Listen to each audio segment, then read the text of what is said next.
Këta janë vëllezërit Kaza që u vran brenda vitit nga gjakmarrja saga e ngjarjeve. Historia e vrasjeve si pasojë gjakmarrjes mes fisëve Gjini dhe Kaza numëron disa viktima ku më fundit u shënua mëngjesin e sotëm me vrasjen në oborin e shtëpisë 57 vjeçarit Pjetër Kaza.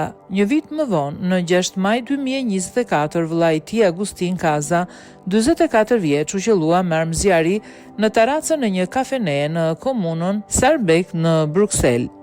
Drejt viktimës u qellua me breshëri plumbash dhe ai ndroi jetë një javë pas shtrimit në spital duke mos i mbijetuar plagëve.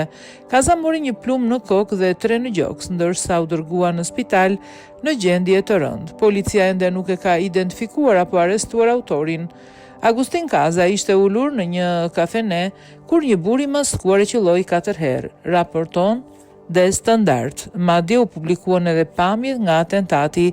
Familja Kaza janë me origjinë nga Oroshi i Mirditës. 44 vjeçari dhe vllai i Martin Kazës, i dënuar për vrasjen e 2 vëllezërve Gjini në Trekorik të 1997 në Mirdit. Martin Kaza është dënuar me 22 vite burg për vrasjen e vëllezërve Dod dhe Agustin Gjini, të cilët dyshoheshin se i kishin vrarë vëllain shef krimesh në vitin 1994. Martin Kaza u ekstradua nga Britania e Madhe në vendin tonë në dhjetor të vitit 2017 dhe po vuan ende dënimin në qeli.